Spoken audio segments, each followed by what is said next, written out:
يا ربنا اعترفنا بأننا أقترفنا وآننا أسرفنا على لظى أسرفنا. يا ربنا اعترفنا بأننا أقترفنا وآننا أسرفنا على لظى أسرفنا. فتب علينا توبة تغسل لكل حوبة واستر لنا العورات وآمن الروعات. فتب علينا توبة تغسل لكل حوبة واستر لنا العورات وآمن الروعات. يا ربنا اعترفنا بأننا أقترفنا وآننا أسرفنا على لظى أسرفنا. يا ربنا اعترفنا بأننا أقترفنا وآننا أسرفنا على لظى أسرفنا. واغفر لوالدينا ربي ومولودينا والآل والإخوان وسائر الخلان. واغفر لوالدينا ربي ومولودينا والآل والإخوان وسائر الخلان. يا ربنا اعترفنا بأننا أقترفنا وآننا أسرفنا على لظى أسرفنا. يا ربنا اعترفنا بأننا أقترفنا وآننا أسرفنا على لظى أسرفنا. أعوذ بالله السميع العليم من الشيطان الرجيم. بسم الله الرحمن الرحيم. أقم الصلاة لدلوك الشمس إلى غسق الليل وقرآن الفجر إن قرآن الفجر كان مشهودا ومن الليل فتهجد به نافلة لك عسى أن يبعثك ربك مقاما محمودا وقل رب أدخلني مدخل صدق وأخرجني مخرج صدق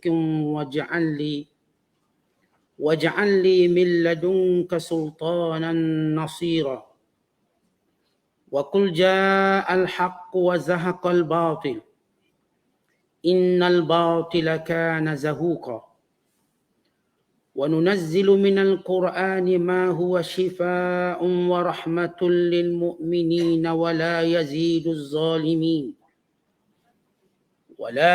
الظالمين إلا خسارا وإذا أنعمنا على الإنسان أعرض ونأى بجانبه وإذا مسه الشر كان يئوسا قل كل يعمل على شاكلته فربكم أعلم بمن هو أهدى سبيلا ويسألونك عن الروح قل الروح من أمر ربي وما أوتيتم من العلم إلا قليلا صدق الله العظيم.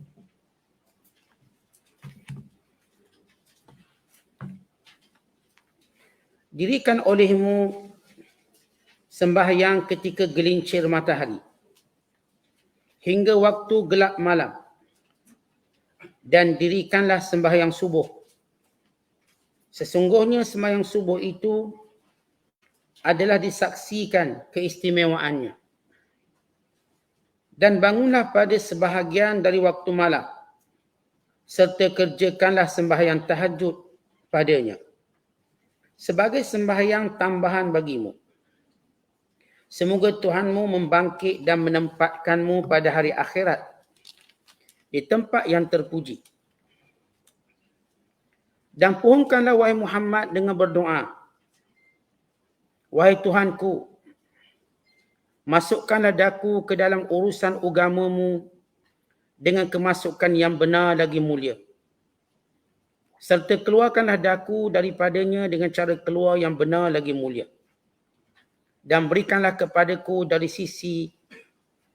sisimu hujah keterangan serta kekuasaan yang menolongku.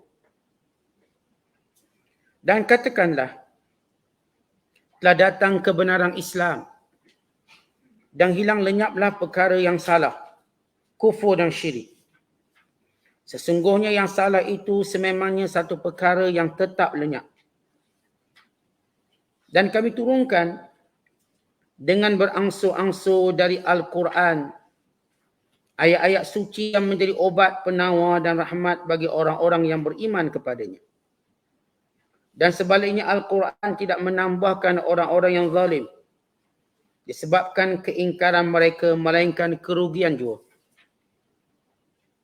Dan apabila kami kurniakan nikmat kepada manusia, berpalinglah ia serta menjauhkan diri dari bersyukur. Dan apabila dia merasai kesusahan, jadilah ia berputus asa. Katakanlah wahai Muhammad, tiap-tiap seorang beramal menurut pembawaan jiwanya sendiri. Maka Tuhan kamu lebih mengetahui siapakah di antara kamu yang lebih betul jalannya. Dan mereka bertanya kepadamu tentang roh. Katakan, roh itu dari perkara urusan Tuhanku. Dan kamu tidak diberikan ilmu pengetahuan melainkan sedikit sahaja. Masih lagi dalam penafsiran suratul Isra. Surah yang ke-17 pada juzuk yang ke-15 pada ayat yang ke-78 sehingga ayat yang ke-85. Kalau sebelum ini Allah Ta'ala menceritakan bagaimana tipu daya dan helah orang-orang kafir dan usaha mereka untuk menghalau Nabi SAW keluar daripada bumi Mekah dan pelbagai tuduhan yang dikenakan kepada Nabi SAW. Maka Allah memerintahkan Nabi SAW supaya mengukuhkan diri baginda dengan memperbanyakkan ibadat kepada Allah. Menjaga ibadat dan menyibukkan hati dengan mengingati Allah SWT. Demikian Allah Ta'ala mengajar hamba-hamba yang terpilih dan orang-orang yang beriman dalam menghadapi musibah dan ujian hidup. Kerana sebenarnya bila datang satu musibah, yang lemahnya ialah jiwa kita, bukannya fizikal kita. Yang lemahnya ialah hati kita, bukannya tubuh badan kita. Yang terganggunya ialah hati kita, bukanlah tubuh badan kita. Yang menanggung berat dan beban itu ialah hati kita, bukannya tubuh badan kita. Maka hati ini dirawat dengan cara mempertingkatkan ibadat kepada Allah. Mendekatkan diri kepadanya. Melakukan ibadat-ibadat khusus, ibadat-ibadat yang paling mulia. Yang akan mendekatkan diri seorang hamba kepada Allah SWT. Yang menyebabkan hamba tadi lebih cepat untuk mendapat rahmat Allah. Seluruh kebaikan akan menjadi penyebab seorang hamba mendapat rahmat, kasih sayang, dokongan, kekuatan, kemuliaan. Namun sebahagian ibadat itu lebih kuat. Sebahagian ibadat itu lebih cepat mendekatkan seorang hamba kepada Allah. Maka Allah menyebut pada ayat-ayat yang kita bacakan ini tentang kelebihan menjaga solat. Dan perintah untuk menjaganya. Dan memeliharanya. Dan kelebihan-kelebihan yang ada padanya. Serta perintah kepada Allah, perintah Allah kepada Nabi-Nya untuk bertahajud di malam hari. Bukan sekadar menjaga solat fardu, bahkan mengukuh dan menguatkan lagi dengan ibadat tahajud, yakni solat malam, yang menjadi sebab seseorang itu mendapat kedudukan yang mulia dan terpuji di sisi Allah SWT. Dan Allah Ta'ala mengajar kepada Rasulullah satu doa. Bila musyrik Mekah berpakat menunggu satu tempoh yang sesuai untuk halau Rasulullah maka Allah Ta'ala terlebih dahulu memerintahkan Nabi SAW supaya berhijrah. Maka dalam hijrah, dalam proses penghijrahan itu, Allah mengajar kepada Rasulullah satu doa. Doa yang akan menjadikan perjalanan hijrah itu perjalanan yang diberkati.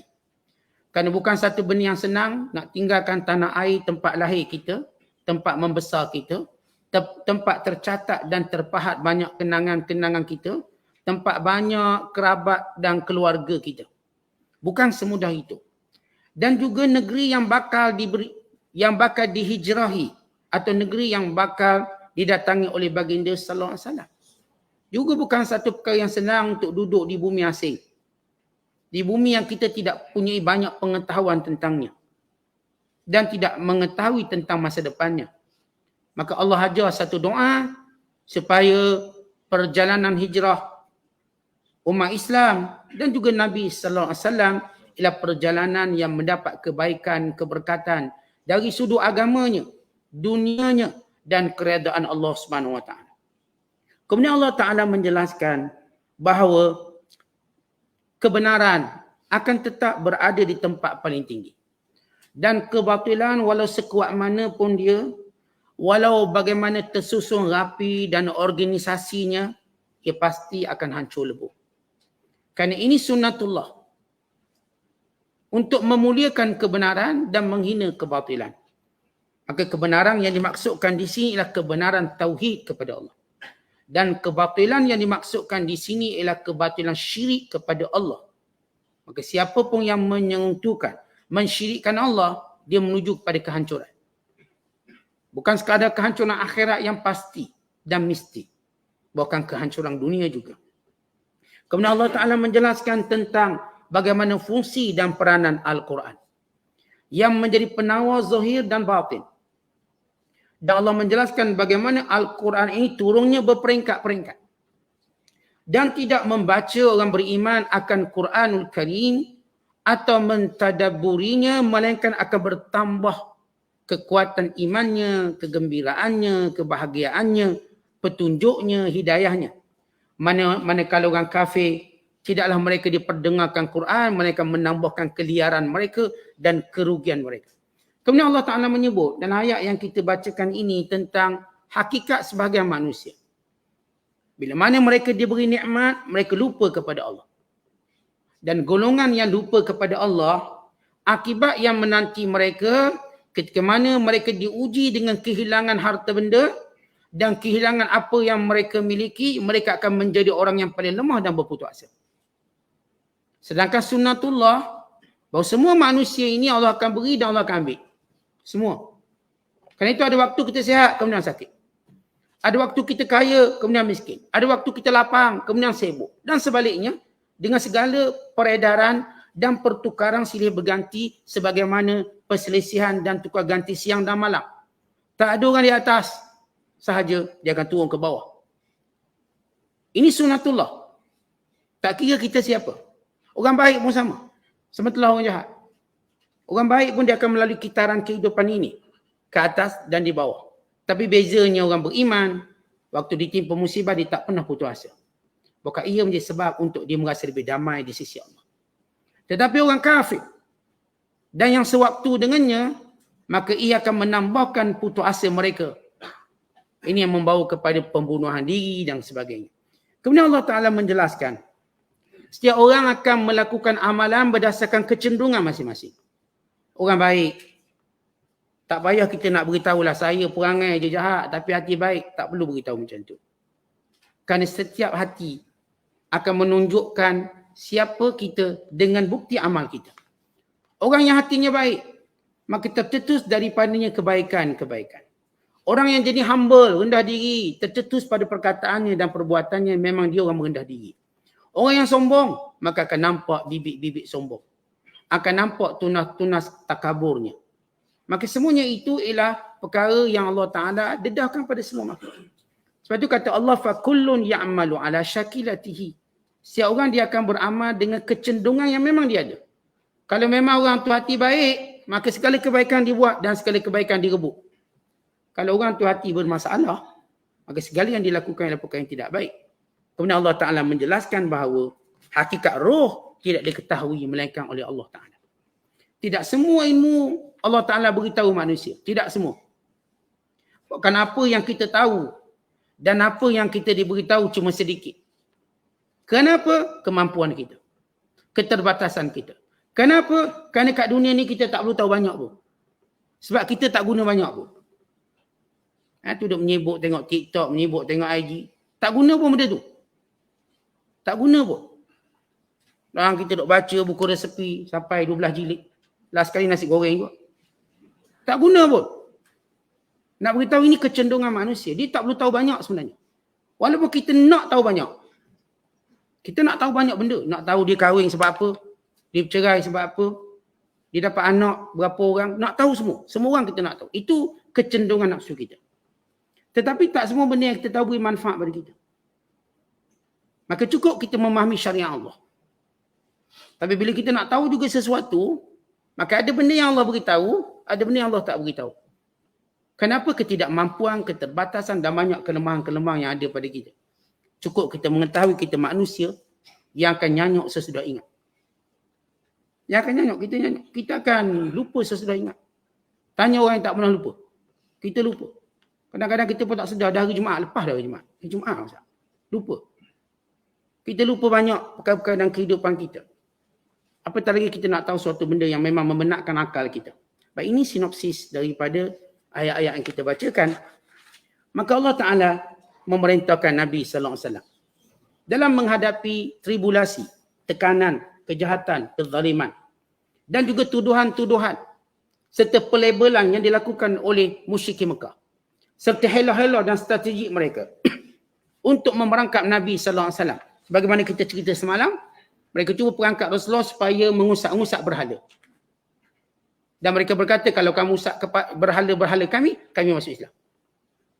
Dan mereka melarang Rasulullah daripada beristilam dengan Hajar Aswad. Melainkan bila Nabi beristilam atau menyentuh berhala-berhala mereka terlebih dahulu. Tujuannya untuk mewujudkan kekeliruan akidah kepada umat Islam.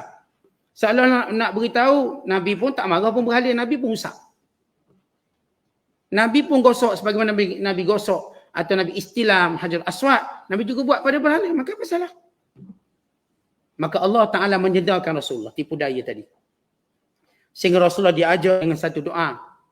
Diilhamkan oleh Allah dengan satu doa. Wala takilni ila nafsi tarfata ain. Ya Allah, jangan kau biarkan diriku yang memutuskan suatu perkara. Walaupun sekelip mata. Biar sentiasa dalam ilham, sentiasa dalam petunjuk dan bimbingan. Dan doa ini juga kita baca. Supaya dalam hidup kita, tuan-tuan, kita tak buat keputusan yang merugikan akhirat kita. Jangan buat keputusan yang merugikan akhirat kita. Sebab banyak keputusan kita, dorongannya ialah hawa nafsu. Dorongannya ialah kerana persekitaran. Tuan-tuan, jadi orang yang berprinsip. La takun imma'atan wattinu mawtinakum. Jangan duk jadi pok turuk. In ahsanan nas ahsantu wa in asa'an nas asa'tu walakin wattinu mawtinakum. Orang buat baik, kita buat baik. Orang buat jahat, kita buat jahat. Tak tahu kepala ekor. Biar kita ada prinsip kita. Lepas tu kita dalam kehidupan kita, apapun keputusan kita, kita istikharah. Apapun keputusan kita, kita minta petunjuk. Kerana setiap yang kita putuskan akan ditanya oleh Allah. Tuhan tanya, apapun kita nak buat keputusan dalam hidup. Yang nak berkahwin, Allah akan tanya sebab apa nak kahwin. Tujuannya apa? Biar buat keputusan tadi, kita minta petunjuk dari Allah. Biar benar niat kita dalam berkahwin. Orang yang kita katakan nak berniaga, orang yang nak apa-apa saja urusan kehidupan, ingat, semua itu akan ditanya. Tak ada amalan pun kita tak ditanya oleh Allah. Semua kena tanya. Itu biar Allah Ta'ala yang bimbing kita bila buat keputusan. Kita nak berkawan dengan siapa-siapa pun, biar Allah beri keputusan. Jangan tersilap pilih kawan. Asal kita baik, akhir jadi suang-suang baik. Tak berapa baik. Asal kita jenis orang berlomba buat baik, akhirnya kita makin ke belakang dan kebaikan. Kenapa silap pilih kawan? Sebab kita buat keputusan yang silap. Keputusan yang silap. Maka Allah ajar Nabi SAW. Maka bagaimana Allah Ta'ala mengajar baginda SAW bagi menguatkan pendirian, bagi menguatkan hati untuk menghadapi segala kerana orang kafir. Kata Allah, aqimis salah. Wahai Muhammad, dirikan solat. Liduluki syams. bermula daripada gelincir matahari, yakni zuhur, ila ghasaqil lail, sehinggalah malam pekat, yakni isyak. Dalam ayat ini telah tunjukkan 4 waktu solat. Daripada zuhur, bila kita sebut perkataan dulu kusyam, dal kusyam, bila matahari tadi tengah gelincir. Ila ghasaqil lail, ghasaq iaitu bila mana malam itu benar-benar matahari tenggelam penuh. Kita kan nak tahu waktu maghrib, di kaki langit tadi masih ada kemerahan. Kenapa? Kesan matahari yang baru terbenam. Maka keluar kemerahan. Itu tanda maghrib. Dan kita nak tahu waktu isyak bila di kaki langit dah tak ada lagi warna merah. Kerana matahari fully tenggelam dalam kitaran bumi. Tak nampak. Maka ini dipanggil ghasaq, malam yang dah gelap. Dan memang betul-betul malam. Erti kata Allah, aqimis salah liduluki syams ila ghasaqil lail. Tunaikan sembahyang 4 waktu ni. Masuk dalam 4 waktu. Zuhur, asar, maghrib, isyak. Kemudian kata Allah, wa Qur'an al-fajr. Qur'an al-fajr dan solat subuh. Baik, kenapa solat subuh disebut Qur'an al-fajr? Untuk menunjukkan kemuliaan membaca Al-Quran pada waktu subuh. Dan kemuliaan yang ada dalam solat subuh itu ialah bacaan Qurannya bila dibacakan secara panjang. Seperti sunat pada solat subuh dibacakan panjang. Baca panjang sikitlah daripada maghrib isyak. Daripada zuhur asar. Dibaca panjang. Kenapa kata Allah? Inna Qur'an al-fajr kana mashhuda. Kerana solat subuh itu punya kelebihan dan disaksikan oleh para malaikat. Bila Allah Ta'ala menyebut antara kelebihan solat subuh ini dinamakan Qur'an al-fajr. Bacaan Quran waktu subuh. Kerana dalam solat itu mesti wajib ada baca Quran. Yang ini surah Fatihah. Wajib. Dan ia berada pada rukun berdiri. Maka tulul kunut, berdiri panjang, merupakan kedudukan paling mulia dalam solat. Hatta Imam Asy-Syafi'i rahimahullahu ta'ala menyatakan, tulul kunut afdal min tulis sujud. Panjang berdiri lebih mulia daripada panjang sujud. Kenapa? Kerana boleh baca Quran. Adapun ketika sujud, kita tak boleh baca Quran. Makruh kalau sujud kita baca Quran. Sebab apa? Kedudukan sujud tadi tak sesuai kita baca Quran. Nahan Nabi SAW an qiraatil Quran fir ruku'i was sujud. Dalam hadis Ali bin Abi Thalib radhiyallahu ta'ala anhu, Nabi melarang daripada membaca Quran ketika rukuk dan ketika sujud. Ulama menyatakan larangan ini dipanggil nahyun tanzih, iaitu makruh. Dia tak haram, makruh. Makruh kita baca Quran ketika rukuk. Makruh baca Quran ketika sujud. Kerana itu di sisi Imam Asy-Syafi'i rahimahullah, berdiri lama untuk membaca Quran lebih afdal daripada sujud lama. Kemudian kata Allah Subhanahu Wa Taala, bahawa solat subuh itu disaksikan oleh malaikat. Diriwayatkan dalam hadis yang dikeluarkan oleh Imam Ahmad, Imam Tirmizi, Nasai dan Ibnu Majah. Daripada Abi Hurairah radhiyallahu ta'ala anhu. Ketika mana Nabi menafsirkan ayat wa Qur'an al-fajr. Inna Qur'an al-fajr kana mashhuda. Qal tashhaduhu malaikatul lail wa malaikatul nahar. Kerana solat subuh akan turut disaksikan, dihadiri oleh malaikat malam dan malaikat siang. Malaikat malam berkumpul sebab subuh ni di antara 2 waktu. Waktu berakhir malam dan menjelmanya siang. Maka malaikat yang bertugas malam, yang disebut malaikat hafazah, yang menjaga manusia, yang menjaga malam, maka mereka ini akan tukar shift dengan malaikat yang menjaga siang. Dan mereka bertemu dalam solat subuh berjemaah. Mereka solat subuh berjemaah. Kerana itulah disebut sebagai solat subuh. Ini disaksikan oleh malaikat. Dan ini merupakan dalil tentang sunat solat subuh berjemaah. Tak kira kita berjemaah dekat masjid, surau, balasah ke, dewan, kat mana-mana, surau hotel ke, surau sekolah ke. Bila kita solat subuh berjemaah, dia akan disaksikan oleh malaikat. Kerana malaikat disuka solat berjemaah. Tapi kalau kita solat seorang diri, malaikat tak saksi. Kalau kita solat subuh seorang-seorang, malaikat tak jadi saksi. Yang dimaksudkan malaikat yang bertemu, berkumpul. Sebab malaikat akan mencari mana ada solat jemaah. Mana ada solat jemaah terdekat. Sebab itu kata Nabi SAW, idza kanu salasah, bila kamu bertiga, falyaumu ahaduhum, maka buatlah solat berjemaah. Tu buat solat Jumaat. Setengah ulama menyatakan minimum solat Jumaat itu 3 orang. Jadi sempurna saf belakang 2. Dan setengah kata tak, minimum ialah 2 orang, cukup 2 orang. Maksud minimum di sini minimum sempurna pahala. Kalau dalam solat Jumaat tadi kita boleh bertiga, maka cukup, boleh berjemaah. Kat mana-mana pun kita berjemaah. Dan bila kita solat berjemaah sahaja, malaikat pun saksi. Dalam banyak hadis tentang bagaimana malaikat ini berhimpun pada solat subuh. Kata Abdullah bin Mas'ud, yastami'ul harsani fi salatil fajr, fayas'udu haula wa yuqimu haula. Akan berhimpun penjaga-penjaga di kalangan malaikat pada solat subuh. Maka sebahagian naik, sebahagian turun.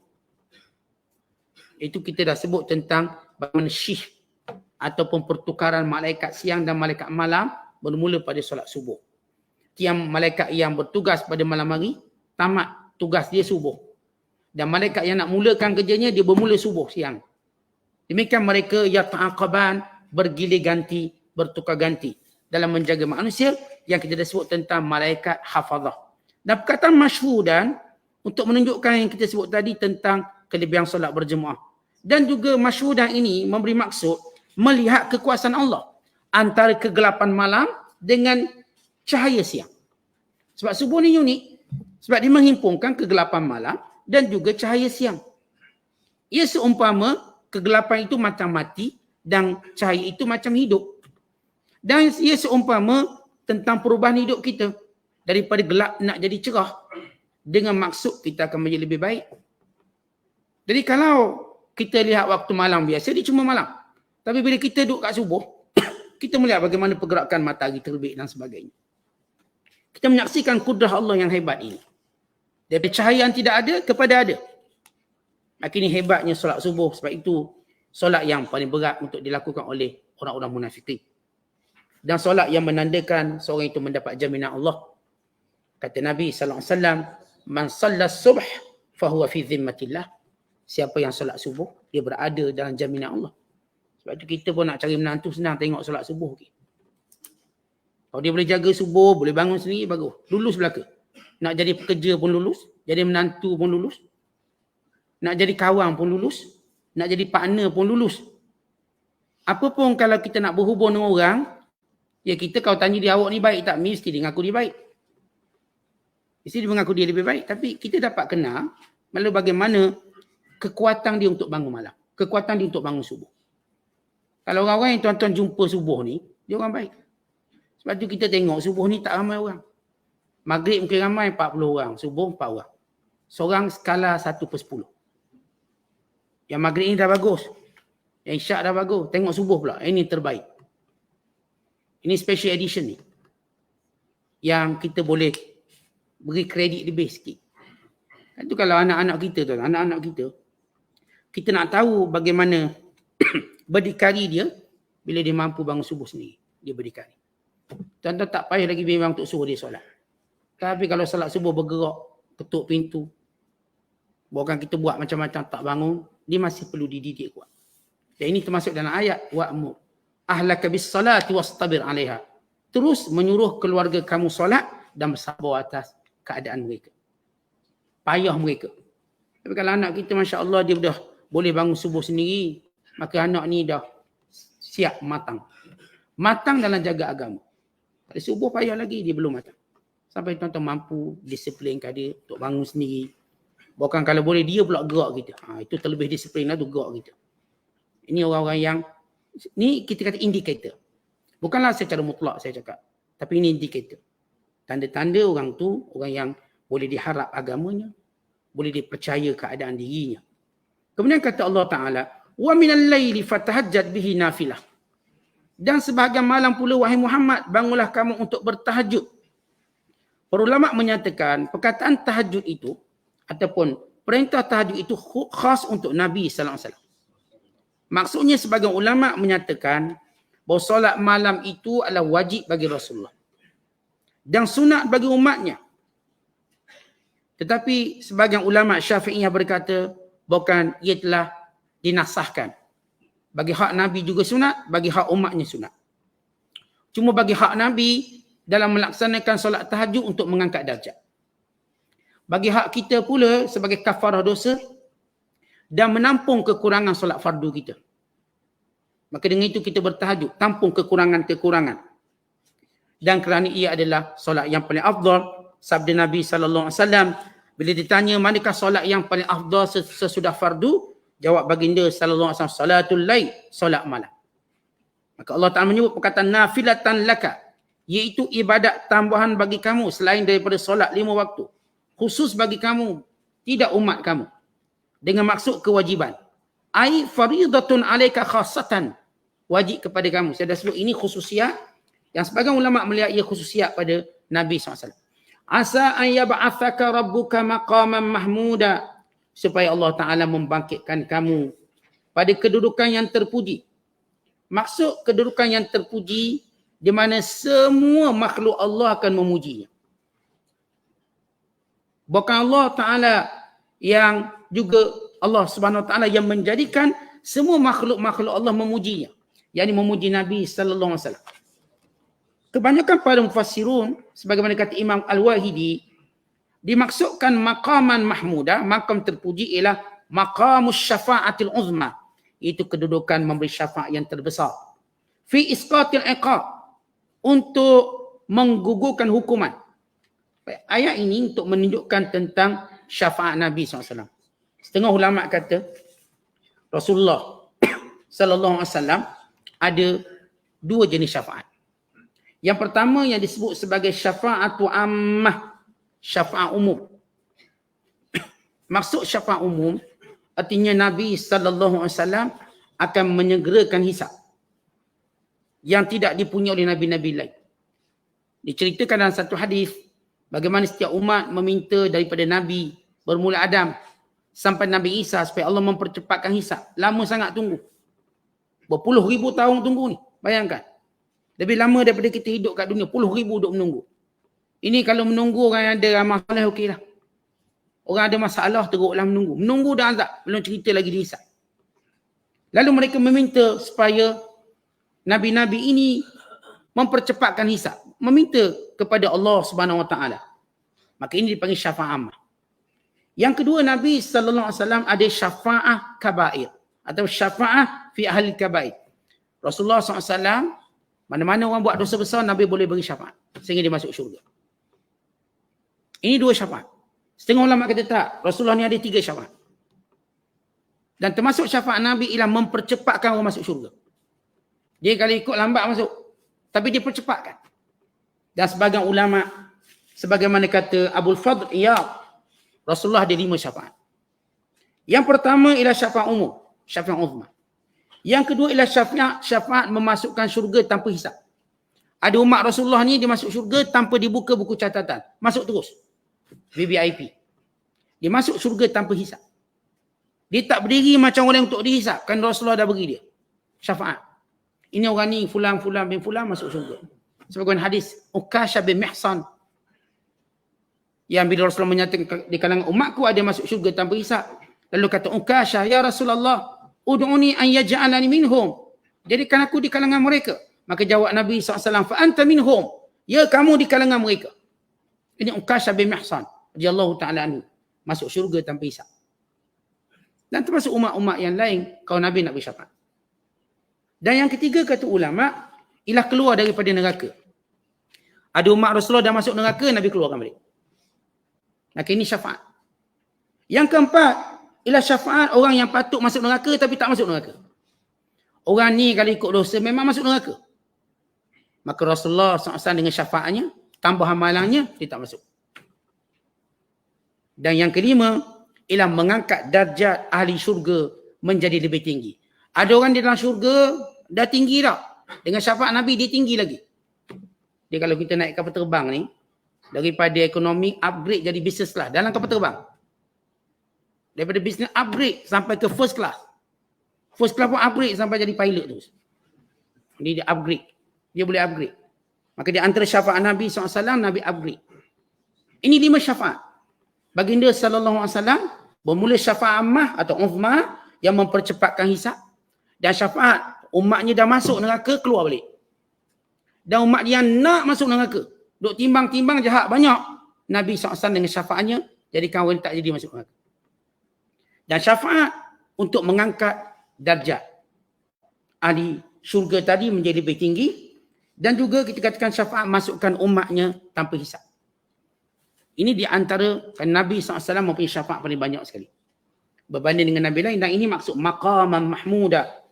Kemudian sesudah Allah Ta'ala menyebut tentang kelebihan solat malam.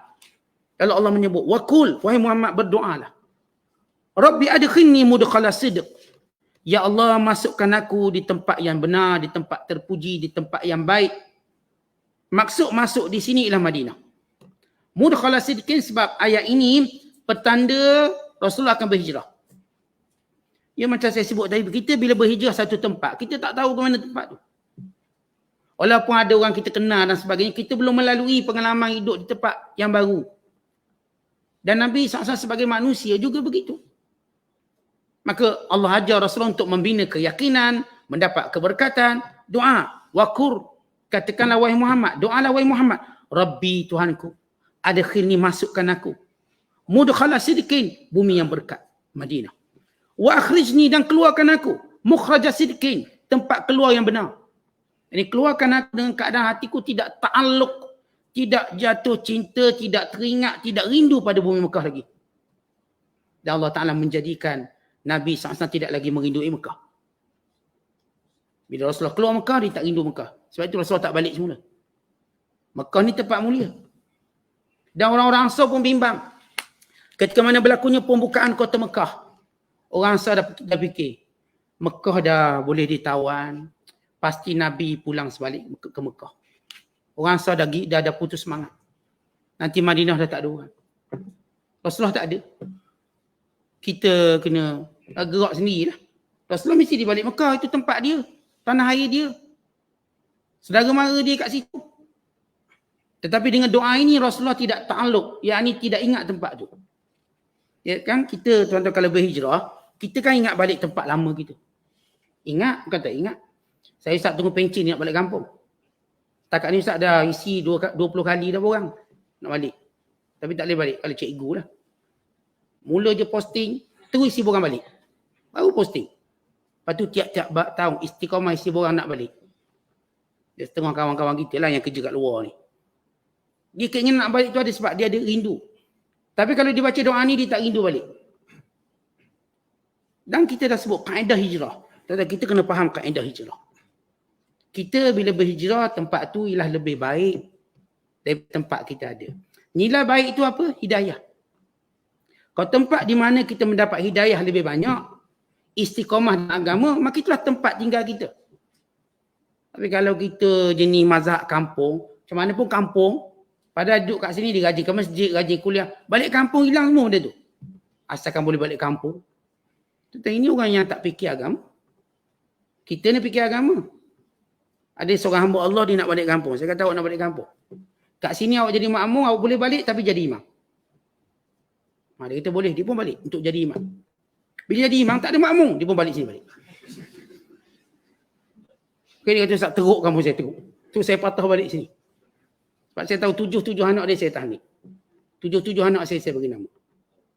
Yang baik kata boleh awak nak balik. Kalau orang tanya saya yang tak tanya dia balik senyap macam tu je. Yang nak balik saya boleh. Kalau awak di sini jadi makmum, jadi imam. Balik jadi imam, makmum tak ada. Okey, balik semula lah. Maksudnya tuan-tuan sekalian, nilai kita, kalau kita nak hijrah, jangan cerita kampung. Itu cuma elemen emosi kita. Cerita hidayah. Kat mana agama kita lebih kuat, agama kita lebih meningkat, tinggal di situ. Bahkan mati di situ. Kita dah ada orang yang tersedia untuk solat jenazah kita, orang baik-baik. Tiba nak balik kampung, orang kampung dah tak kenal kita. Tak kenal kita. Akhirnya kita terlepas banyak syafaat orang beriman, orang baik-baik, orang soleh. Sebab itu para ulama, mereka duduk di tempat di mana mereka boleh beri manfaat. Kita jarang jumpa ulama rindu kat kampung, jarang. Dia mesti tengok tempat mana dia beri manfaat. Sebab itu mereka menjadi penghijrah. Hijrahlah mengata asalkan mereka boleh beri manfaat. Kalau tempat sendiri nak beri manfaat pun tak ada orang, baik cari tempat lain. Dan ini Rasulullah SAW. Bila dengan doa tadi dan kerunsingan orang Madinah takut Nabi patah balik ke Mekah, tidak berlaku. Dan Rasulullah kekal wafat di bumi Madinah. Sebab tu Imam Malik melihat Madinah itu lebih baik daripada Mekah. Kalau Mekah ada Kaabah, Madinah ada jasad Nabi SAW. Itu lebih mulia. Walaupun jumhur ulama kata Mekah lebih baik daripada Madinah. Jumhur ulama. Sebagian ulama, Imam Malik kata tak, Madinah lebih baik. Bahkan Imam Malik tidak keluar Madinah, melainkan hanya untuk buat haji. Itu pun sekali. Tak keluar lagi. Sebab dia sangat tinggal bumi Madinah. Kan dia menganggap bumi Madinah paling baik. Ini pandangan Imam Malik rahmatullahi alaihi. Setiap ulama ada hujah dia. Kemudian kata Allah, waj'al li min ladunka sultanan nasira. Ya Allah, jadikan bagiku di sisimu sultanan pertolongan yang kuat. Sultanan nasira. Tetapi bila disebut sultanan nasira, ini kekuasaan. Nabi SAW bukan nak kuasa untuk syahwat. Kuasa untuk tegakkan syariat. Bahkan kuasa lebih kuat daripada Al-Quran itu sendiri dalam menegakkan syariat. Apa maksudnya? Kita kalau dalam Quran kan sebut tentang amaran, neraka, azab. Ramai orang tak takut. Kita lempang je sebiji tu takut. Itu kuasa, sultan. Kan itu Rasulullah berhijrah ke Madinah, antara ialah sultan, kuasa. Ya, Al-Quran satu proses untuk didik manusia. Tapi Al-Quran itu bukan bersifat kuasa. Kan itu Rasulullah SAW mengambil kuasa. Dan kita orang Islam, kalau kita kehilangan kuasa, kita tak boleh buat syariat. Akhirnya arak tetap jalan, judi tetap jalan. Semua maksiat jalan. Kita duk baca Quran, duk tafsir pun dia tak boleh kurangkan maksiat. Kan ia mesti dengan kuasa, sultan. Bila kita ada kuasa je, walau ngajar tafsir seminggu sekali, kedai arak tutup. Dia mengajar tiap malam, kedai arak bertambah. Sebab apa? Kan itu ditutup dengan kuasa. Kedai judi bertambah. Kita ajar tiap malam tafsir. Orang berkurang, maksiat bertambah. Orang berkurang. Maka kita perlukan kuasa. Ada kuasa tuan-tuan, penuh masjid. Dia duduk asrama dulu. Order uguk je. Siapa tak bangun subuh rotang. Penuh surau. Sampai keluar. Rotang, uguk rotang. Dulu sekolah saya bila orang tu tak salat subuh. Kita ada public canning. Sekarang dah diharamkan public canning. Panggil ke orang yang tak datang subuh tak dipanggil. Malu. Jatuh saham. Muslimat tengok. Jatuh saham. Itu yang beratur 3-4 orang ni semua. Esok depan sekali dia. Tetapi ini kuasa. Kuasa. Kalau orang tak nampak hubung kait Islam dengan kuasa, dia memang buta. Kuasa penting. Quran sebahagian tarbiyah. Tapi kuasa dalam melaksanakan tarbiyah. Kata dengan kuasa kita boleh didik anak kita. Dengan kuasa, semua orang terpaksa cek suhu semasa pakai topeng. Itu kan kuasa. Itu kalau ceramah suruh pakai topeng, tak pakai dia. Dengan kuasa, denda 10,000, tu pakai. Nampak poli je tu. Nampak poli buka buku tu pakai. Padahal tu buku catatan lain ni. Kita punya takut. Tu pakai topeng. Itu apa? Kuasa. Kita cerita mudarat, bahaya COVID ni, boleh berjangkit. Tak peduli dia. Sebut samang 20,000, terus peduli. Kan kuasa. Kuasa tu lebih kuat daripada kuasa ceramah. Sebab tu kata seorang penyair yang terkenal Mutanabi, wasaifu asdaqu amba'an minal kutub. Pedang tu lebih benar perkataannya daripada buku. Maksudnya kuasa tu lebih benar daripada kita bercakap banyak. Kita duduk ceramah, tidur juga dia. Lempang sekali bangun. Contohlah kuasa. Tu tak tidur sebulan dia. Ni kalau dalam kelas lah, dalam kelas. Bukan lempang betul lah, maksudnya bunyi je lempang, tak lempang. Ini kuasa sultanan mubi, sultanan nasira. Yang ni kuasa yang sentiasa ditolong oleh Allah. Allah beri kita kekuasaan itu. Allah beri kita kekuatan. Ini kekuatan yang diberkati. Bukan kekuatan jadikan kita sombong dan menjadi kita autokrasi, diktator, seperti ekor lembu memukul sesuka hati. Tak. Kuasa yang mana dalam lindungan Allah, kita berlaku adil, kita menegakkan syariat, melaksanakan hukum. Akhirnya Masya Allah masyarakat aman, damai. Tak ada benda yang merosakkan kita. Wa qul ja'al haq wa zahaqal batil. Innal batila kana zahuqa. Katakanlah wahai Muhammad, telah datang kebenaran. Akan hancur kebatilan. Sesungguhnya kebatilan itu akan hancur. Ayat ini, bila Nabi SAW membuka kota Mekah. Dan ketika itu, Mekah mengandungi hampir 360 berhala. Ada 360 berhala yang mengelilingi Kaabah. Dan termasuklah berhala yang paling besar sekali, dipanggil berhala Khuza'ah, yang berada di atas bumbung Kaabah. Maka Nabi SAW bila melihat berhala yang banyak dalam pembukaan kota Mekah, Rasulullah SAW dia ada tongkat baginda. Nabi tunjuk tongkat sambil baca ayat ini. Wa qul ja'al haq wa zahaqal batil innal batila kana zahuqa, dan Nabi tolak, maka jatuh. Semua berhala-berhala ini jatuh. Sehinggalah satu berhala yang berada di atas Kaabah yang bernama berhala Khuza'ah. Dan ketika itu Nabi SAW menyuruh Sayyidina Ali panjat Kaabah. Ali panjat, campak dia daripada atas. Dan berhala ini dibuat daripada tembaga. Ini berhala paling besar sekali atas bumbung Kaabah. Maka Sayyidina Ali radhiyallahu ta'ala, dia ni orang kuat. Nabi ni bila suruh tu suruh gagah sekali lah. Maka Ali pun menolaknya, jatuh berkecai. Daripada Kaabah yang tinggi jatuh. Maka Rasulullah baca ayat ni. Wa qul ja'al haq wa zahaqal batil innal batila kana zahuqa. Kehancuran berhala itu bagi menandakan hancurnya segala syirik. Sebab itu nanti bila turun Nabi Isa sudah tidak ada syirik. Syirik akan hancur. Tauhid akan kekal. Dan Nabi Isa AS tidak menerima sama ada Islam atau kamu mati. Dua je. Ketika zaman Rasulullah, Nabi terima 3. Islam, jizyah, perang. Dan orang kafir ramai minta bayar jizyah. Tapi bila Nabi Isa turun, jizyah tak ada. Islam atau mati. Yang ini perang. Nabi Isa akan terus berperang sehingga tidak ada lagi syirik atas muka bumi ini. Semua bertauhid dengan tauhid, beragama dengan agama Allah. Sebab itu, tuan-tuan sekalian, agama berhala dan syirik dia menurun. Dia tak increasing, dia decreasing. Dia menurun dengan mendadak. Drastik. Hanya beberapa buah negara yang dominan berhala seperti India. Dengan populasi penduduk. Namun dia juga mengandami ancamannya. Sebab tu hari ini dia musuh Islam dengan begitu dahsyat. Pakai tudung pun tak boleh. Pakai tudung pun dia nak pancung kepala lah. Dia nak kacau macam-macam. Kerana mereka bimbang ancaman Islam yang menyebabkan agama berhala mula menurun dengan drastik. Ia menurun dan menurun.